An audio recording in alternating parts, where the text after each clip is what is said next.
I'm Rob Hartman. Stop giving scammers bloody money. If you're selling a car on Facebook Marketplace and someone asks you to pay for a vehicle history check, congratulations, you've just met a scammer. And today on Cheap Thrills, we're breaking down one of the most common and annoying and downright shitty and horribly convincing scams that's used in the car world and on Facebook Marketplace right now. So welcome back to Cheap Thrills, the podcast about cheap cars, cheap stories and expensive lessons that we've all learned the hard way. I'm Rob Hartman, and today we're not talking horsepower, Nürburgring, shitboxes, we're talking Facebook Marketplace scammers. So here's how it goes. You list your car, and within minutes, you'll get a response that says, "Hey mate, I'm really interested. I'd love to come and have a look at it." And you say, "Oh, brilliant." And they say, "Is there anything wrong with it?" And you go, No, there's nothing wrong with it. It's absolutely fine." They go, "Oh, great. It's got service history." And you say, "Yeah, it's got service history." And they go, "Oh, great. Well, I'm not too far away. I'm only in generic next town. Can I come and have a look at it tomorrow at 4 p.m? And you'll say, "Yeah, okay, I can make that work," because you want to get your car sold, and this is a great opportunity to sell it to somebody who's asked all the right questions. But then at 3 o'clock the next day, you get a text message that just says, "Before I come and see it, can you run a full vehicle history check from this website for me, please?" And you'll go, "What?"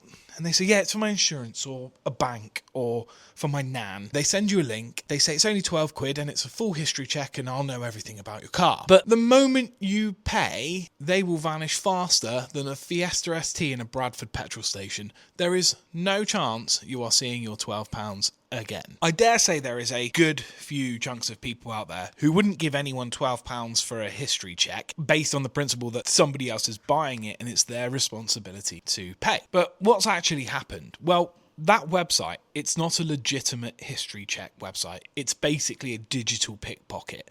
You've just been mugged right off. The scammer owns a site or is affiliated with it and gets a kickback every time someone pumps some money into it.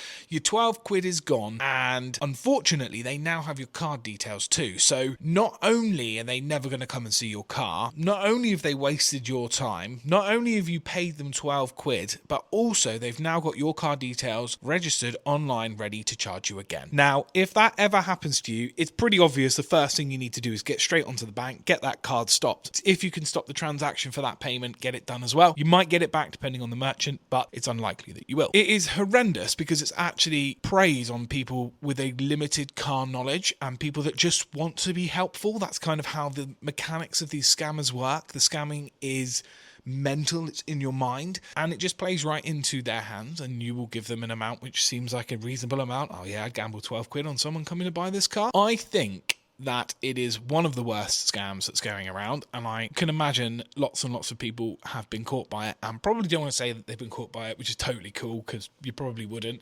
I personally never have been caught by this scam because I was livid that someone wanted me to pay £12 to look at my own car, which I should imagine a lot of people are. There are a lot of cars on Facebook Marketplace. There are lots of people to message, and some of those people will fall for the scam or they wouldn't be doing the scam. So, quick fire red flags. Let's play scammer bingo. I've made a list of some things which you can easily keep your eye out for should this happen to you. Firstly, number one, they refuse your HPI check.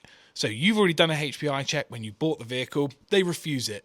That's a massive red flag. Number two, they insist on you paying their website, following their link, because that is the check that they want. Number three, they won't speak with you on the phone. You ask for a telephone number, you ask for a contact number, you want to have a chat with them, and they won't talk to you. Probably because they potentially may not be English, or they may not want to get into a conversation which they can't back out of, so quite often they won't talk to you on the phone. Number four, they push for urgency. Now, urgency and money are what scammers thrive on. They will absolutely rinse you if they can get you kind of on high alert, if they can get you going. And we don't want you to keep doing it.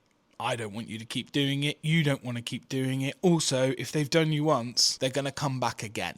And they're going to come back harder, faster, smarter. These guys, it's their job to take money out of our pockets. So we need to be alert. And this is a really good way of staying alert. So what should you do instead? Well, here's the rule, and it's really simple. If the buyer wants the report, the buyer bloody well pays for the report. You're selling the car, not funding their admin. You know this, we all know this, it's almost offensive, like I said before, but I would always reply with, I already have a history report, you're welcome to arrange any additional checks yourself. 9 times out of 10, it's silence. Or they will just badger you and consistently badger you using the same techniques as they used looking at the red flags, and they will just be like, I need you to do this now, I can't come and look at it until you've done it, I need you to do this. At that point in time is when you're going to have to bow out and say, thanks very much, but it's not for me. So if you've been hit by this scam or nearly were, drop a comment below. And if you're selling a car right now, share this episode with your friends. And if you are a scammer, you bastard. This has been Cheap Thrills. Cheap cars, cheap stories, and zero tolerance for nonsense scammers. In the next episode, we're back to talking rubbish about cars we're going to take to the Nürburgring. I'm Rob Hartman. Give us a follow. Thanks for listening. And remember, stop giving scammers bloody money.